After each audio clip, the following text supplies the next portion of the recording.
Hi hello welcome back to our channel. ఈరోజు మనం చెప్పుకోబోయే స్టోరీ అనుకోని అదృష్టం. ప్రతి మనిషికి తన జీవితంలో అనుకోకుండా ఒక అదృష్టం కలుగుతుంది.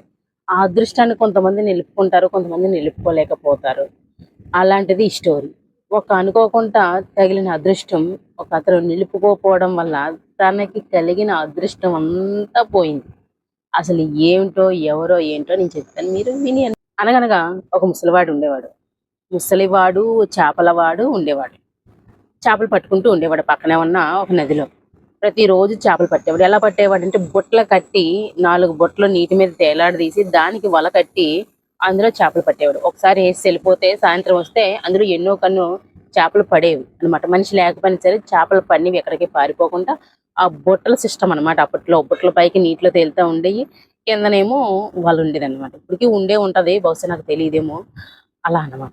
అయితే అలా కట్టేసి వెళ్ళిపోయేవాడు. సాయంత్రం వచ్చి ఈ చేపలో, పీతలో, రొయ్యలు, మటగిడసలో, ఏయోటి నత్తలో, ఏయోటి పడితే అవి పట్టుకెళ్ళి వండుకొని తినడం, ఎక్కువగా పడితే అమ్ముకోవడం, ఆ డబ్బులతో ఏదో ఇంట్లో కాలక్షేపం చేసుకుంటూ ఉండేవాడు. అలాగా మిగతా టైంలోని కట్టెలు కొట్టుకుంటూ బ్రతికేవాడు. ఇలా జరుగుతున్న క్రమంలోని ఒకరోజు ఎప్పట్లాగే ఉదయాన్నే వచ్చి బుట్టలు కట్టేసి వల వేసేసి వెళ్ళిపోయాడు. వెళ్ళిపోయి సాయంత్రం వచ్చాడు. సాయంత్రం వచ్చి చూసేసరికి ఒక దాంట్లో మట్టగడ్స్ పిల్ల, మరో దాంట్లో రొయ్యి పిల్లలు, మరో దాంట్లో నత్తగుల్లలు, ఇంకో దాంట్లో ఏమీ లేవు. ఒక దాంట్లో బరువుగొచ్చింది.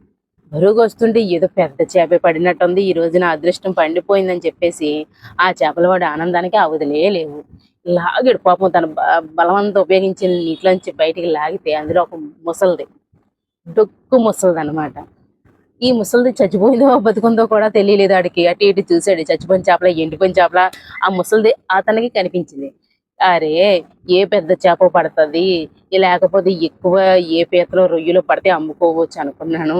ఇదేటి చచ్చిపోయిన ముసలిది నా వల్ల పడింది అని చెప్పేసి మళ్ళీ ఇసిరైపోయాడు. ఇసిరైపోతుంటే వెంటనే మాటలు, ఆగు బాబు ఆగు అని చెప్పేసి అతను చేయి పట్టుకుంది. పట్టుకునేసరికి ఆడు కొంచెం భయపడ్డాడు. ఇదేంటి చచ్చిపోయింది అనుకున్న ముసలిది.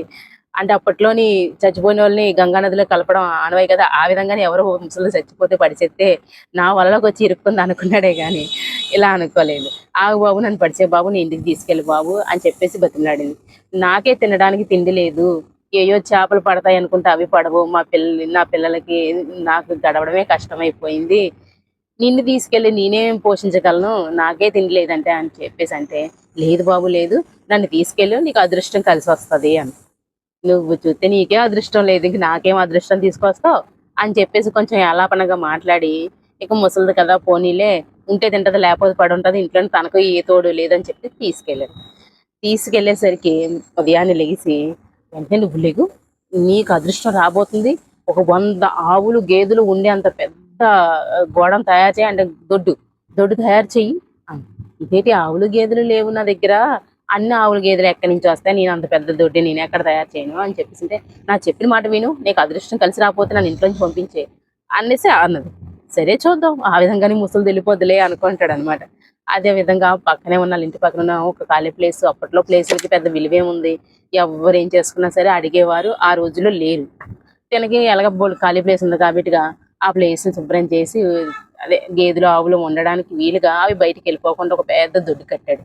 దొడ్డి కట్టేసరికి సాయంత్రానికి ఆవులు, గేదెలు, పిల్లలు, మేకలు ఒకదాని వెంట వచ్చేసి ఆ గొడవంతా నింపేసేసరికి ఇంకేముంది, తెల్లారేసరికి పాలే పాలు, పాలే పాలు, పిండడమే పిండడమే, ఎద్దులు, మేకలు.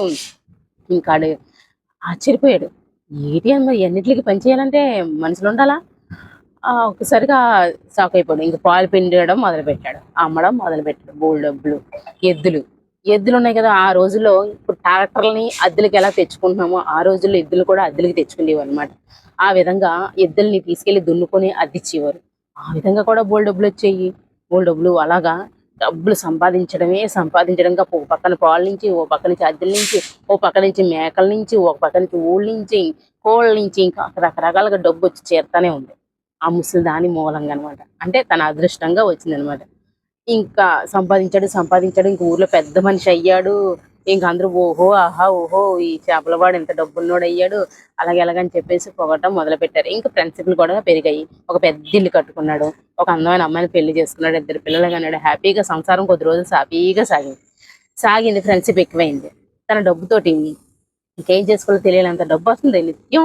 అట్లా గడ్డి వేయాలా, మేత వేయాలా, ఏం చెయ్యాలి, మనుషులు పెట్టి కూలోళ్ళకి జీతాలు ఇవ్వాలా, అవి వెళ్తాయి, తింటాయి, వస్తాయి, పాలిస్తాయి, ఇంకా అంతే. ఇంకా ఆ సంపాదన తెచ్చి పెట్టడమే పనిగా అవి ఆవులు, గేదెలు, మేకలు అన్నమాట. అయితే ఇంకా ఒక రోజు అందరితో పాటు ఒక మందు కొట్టులోకి వెళ్ళి, ఈ రోజు మందు నాదే, పార్టీ నాదే, ఈరోజు చాలా ఖుషీగా ఉన్నాను అని చెప్పేసి బిల్డప్ ఇచ్చి ఈ మందు పార్టీ చేసుకోవాలి, ఫుల్గా తాగేశాడు. అబ్బా 11 అయింది, 12 అయింది, 1 గంట అయింది, అయినా ఇంటికి రాలేదు. ఇంకా అలా ఆవిడ పిల్లలు ముసలిది కూడా నిద్రైపోయింది. నిద్రైపోతే కరెక్ట్గా 1 గంటకి తలుపు కొట్టాడు కొట్టాడు కొట్టాడు, ఎవరు తలుపు తీయలేదు. అలా ఆవిడ రాలేదు, వాళ్ళ పిల్లలు రాలేదు. 1 గంట అయిపోయింది. కొట్టగా కొట్టగా ఇంకా చిరాకు దొబ్బింది.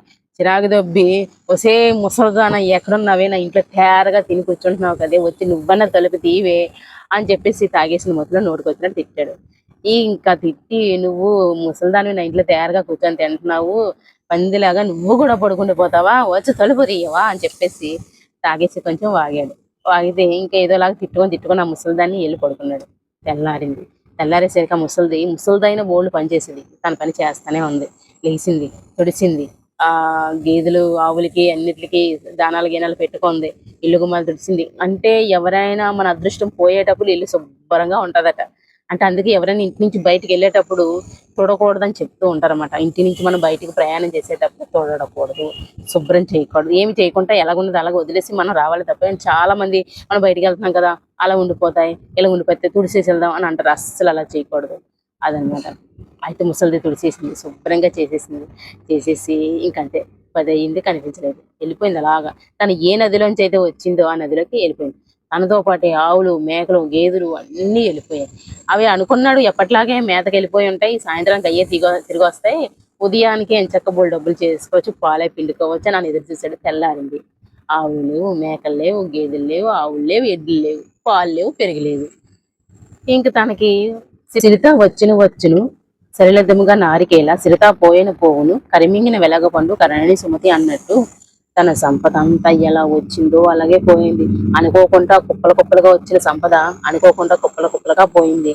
పాపం ఆ చేపలవాడి ఇంట మళ్ళీ దరిద్రం మొదలైంది. ఆ ఇల్లు తప్ప తనకి ప్రాప్తించిన ఆస్తిపాస్తులన్నీ పోయాయి, ఎప్పట్లాగే పోయాయి. ఈ ముసలిది నువ్వు నన్ను తిట్టావని చెప్పేసి ఇంక పోయింది, నేను ఉన్నానని చెప్పేసింది. అంటే పో అన్నాడు. పో అంటే ఎవరుంటారు చెప్పండి. అలా అన్నమాట. అనుకోకుండా అదృష్టం కలిగినప్పుడు దాన్ని మనం నిలబెట్టుకోవాలి.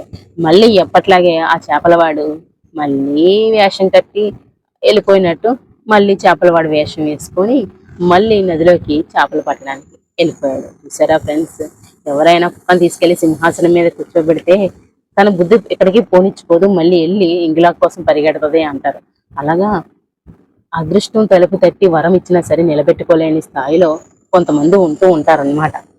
కొంతమంది ఉంటారు అలాంటి చేపల వాళ్ళు లాంటి వాళ్ళు ఎంతో మంది ఏంటి, 100కు 100 మంది అని చెప్పాలి. ఎవరో ఒకరో ఇద్దరో ఈ ప్రపంచంలో ఉన్నారంతే తప్ప ఎవరో లేరు. ఇదనమాట. అనుకోని అదృష్టాన్ని కాలదన్నుకోవడం అంటే ఇదే. ఎలా ఉంది ఫ్రెండ్స్? ఈ స్టోరీ నచ్చితే లైక్ చేయండి, షేర్ చేయండి, సబ్స్క్రైబ్ చేసుకోండి.